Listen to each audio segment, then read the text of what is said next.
Hello everyone, Sigma7 here. It sure has been a long time, hasn't it? But that's the thing when you're busy in real life with, work and the holidays and dealing with school, which I should probably go ahead and say that I am taking the semester off due to complicated reasons I'd rather not explain. So with that said, that means that A, I'll be back to work again at my job at Kroger, but also that hopefully this means I'll have more time to work on Heroes vs. Villains, which I know a lot of you are wondering when the next round will come out. I haven't been working on it a long time because of school and the holidays, so hopefully that means I'll have more time to work on that. Just let y'all know what's up with that. But I figure now that the month of January of 2020 is over, I figure now would be a good time to do a Blu-ray DVD collection update to see what I got throughout this past month. To see what I've got through this past month. I've gotten quite a few new films here to show you guys what I got through January, and most of this is due to money or gift cards I got during Christmas. But some of it I got through cheap deals on Amazon or eBay or even thrift stores. So, yes, without further ado, let's begin. First things first is a DVD I got. Like I said, I do still collect DVDs, but it's only for films that don't have a Blu-ray release, or if the Blu-ray's out of print, or if it does have a Blu-ray, it's usually a Region B or some other country. In the case of this film, it has a Region B Blu-ray, and I'm Region A, so it doesn't work. With that said, the movie I got is Armadillo. You might know this film if you follow Adam of Your Movie Sucks, as he put this film in his top favorite movies of 2010. And I was very intrigued by the film. It looked very interesting to me. It's a Danish war documentary, and you will see quite a few war movies in this collection update video. I'm currently in the midst of trying to catch up on some war films before this year's Memorial Day.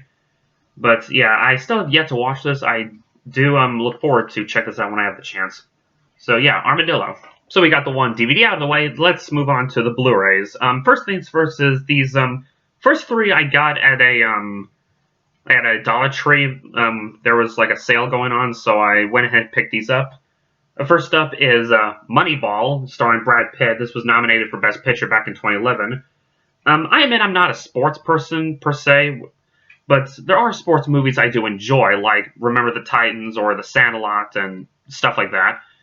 And Rocky, that's another one. That's a good one. And I haven't yet to see this. I've heard this was really good, so I'll definitely have to check this out when I get the chance. By the way, if I stutter a bit in this video, I am not scripted, and also it's been a while since I've been in front of a camera, so I do apologize for that. So, yeah. I'm trying to do this as quick as possible so I don't bore you all. The next movie I got is Nebraska, another Best Picture nominee, and this was back in 2013, I believe.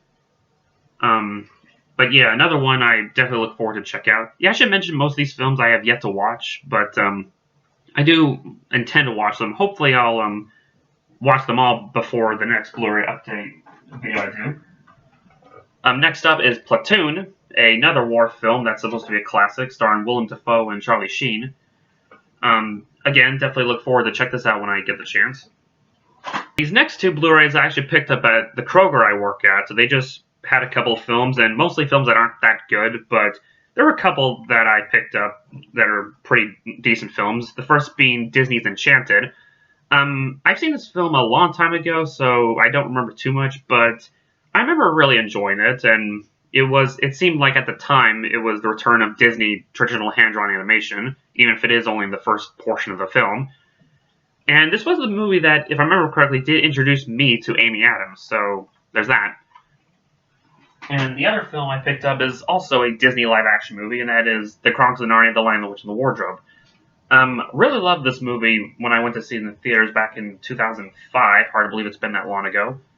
And, like a lot of people, I wish they would make films based on the other books, but who knows? I hear they're trying to make a movie based on the next book, which I think is The Magician's Nephew, if I remember correctly. I could be wrong, but yeah. Hopefully we'll get the rest of the movie someday.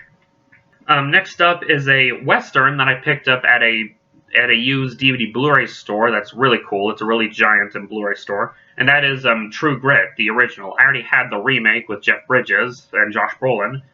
So I figured that I saw this at the store, that I picked this up. And yeah, it's definitely a classic. Which film is better, I'm not entirely sure. I think they're both equally good. But I might prefer the remake by a hair, just saying. But with that said, still a great Western that's definitely worth checking out. And this I just picked up on Amazon one day because it's yet another war movie. And this is said to be one of those must-watch war films that you should all watch and it's considered one of the greats. And that is Apocalypse Now. Um, this particular Blu-ray comes with, both the regular theatrical film and the Redux, which I guess is the longer version of the movie, as well as the documentary Hearts of Darkness. So, definitely look forward to watch this. I hear it's a pretty tough film to get through, but I will definitely have to watch it real soon. Next up are two Criterions that I picked up, and these two I got through an Amazon gift card I was given during Christmas. So the first one is Paths of Glory by Stanley Kubrick. I did watch this not too long ago with my family, and it's definitely a very different war movie. It's not really focused on the war, but more focused on some soldiers who are wrongly persecuted after running away in a battle. But yeah, this is a really fascinating war movie. I definitely recommend it, and definitely a nice one to add to the collection. And next up is considered one of the best must-have Criterions, Seven Samurai.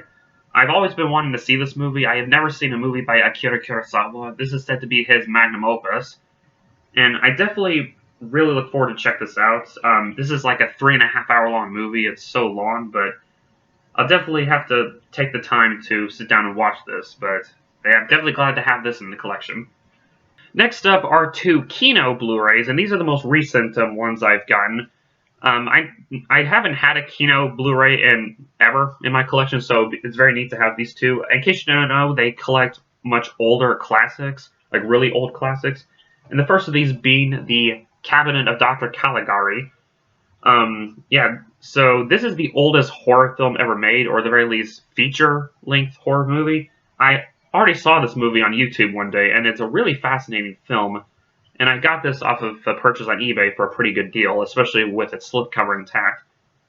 But, if you definitely haven't checked this out, or if you're very interested in German expressionist horror, definitely check this movie out. And I definitely can't wait to watch this again through the Blu-ray transfer.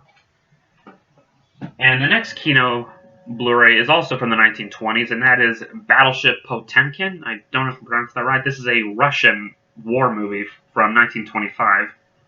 Don't know much about it, but I've heard it's supposed to be really good. I got this for, again, a pretty good deal off eBay. And, I definitely look forward to check this out real soon. Next up are some animated movies that I've picked up.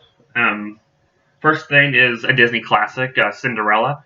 I'm trying to collect most of the Disney classics, and I already have a good chunk of them, but there's still a few I'm missing, like Sleeping Beauty, The Jungle Book, Lilo and Stitch, Treasure Planet, and Atlantis, and a few others. I didn't have this one, but I got it. I know I could have gotten the recent Blu-ray update, but I don't know. I'm more keen on collecting these older ones. Something about, basically the Diamond Editions. And, yeah, I really do like this classic. Even though it's not one of my all-time favorite Disney films, it's still one I do enjoy watching. Wasn't really a fan of the live-action remake. Honestly, Ever After is the better Cinderella live-action remake. Next is a Pixar film I didn't have, and that is A Bug's Life. This is probably, in my opinion, one of the weaker Pixar films, but it's still a fun movie to watch nonetheless. Kevin Spacey is great as the villain, and the circus bugs are a ton of fun. So there's that. Next is a more recent animated film. In fact, this one is nominated for Best Animated Picture, and that is Missing Link.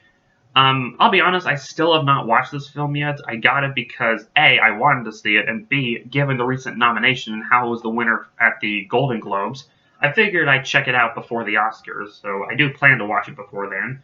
I often hear it's not one of Laika's stronger movies, like it's not on the same level as Coraline, Paranorman, or Kubo and the Two Strings, but I hear it's supposed to be pretty good nonetheless, so definitely look forward to watch this. Next are two anime films I picked up, the first being The Garden of Words. I actually got this because it was the only Makoto Shinkai film I didn't have, and I got it before going to see Weathering with You, which I did go to see that in the theaters, which was amazing, probably Shinkai's second best movie after Your Name. But The Garden Words is pretty good too. It's only a short movie, but even if you're not too particularly fond of the story, the animation alone is worth checking out. So yeah, definitely like that one.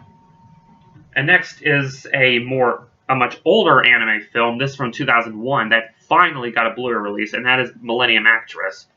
Um, it's very good that Satoshi Kon's movies are finally getting the Blu-ray transfer they needed. For a while, Paprika was the only film that got the Blu-ray release, and more recently, now Perfect Blue and Millennium Actress. And from what it's just been announced by G-Kids, Tokyo Godfathers isn't far away from getting the Blu-ray transfer. So definitely looking forward to that because that was a really good movie. Okay, I only have two more Blu-rays to show, and these are both have one thing in common in that they both came out in 2019, and they are both Best Picture nominees. And I'll be honest, like most of these films, I still have not watched these, but I do plan to watch them before the Oscars come out on the 9th. And the first of these being Once Upon a Time in Hollywood, Tarantino's newest feature film and big hit. Definitely look forward to watch this. You gotta love how the back is the movie poster. That's pretty cool. I've often heard by some people that this movie has a much slower pace than most of his other films, so I'm definitely going to be aware of that. But I do plan to watch this when I have the time. It's like most of Tarantino's films, it is pretty long. So, but I definitely plan to watch this. So yeah.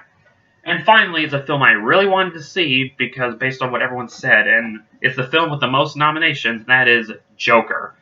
I've heard nothing but amazing praise for this movie, and given how it's got 11 nominations right now, and it's runner-up for Best Picture, yeah. Definitely really look forward to watch this before the Oscars. So I've heard nothing but great things about Joaquin Phoenix's performance. So, I am aware it is a different take on the character. So, yeah, but definitely looking forward to check that out. And so that's it. That's my update for January 2020. I do plan to do one for February, but don't expect this many films because, like I said, most of this was due to gift cards or money or whatever, or cheap deals is what I meant to say. So I will likely not have that much near February, so I don't intend to get that much. And that, and also my birthday is this upcoming month on February 16th, so who knows, I might get some for that. But yeah, I just wanted to show you guys that, and like I said, I hope to get back to work on Heroes vs. Villains real soon.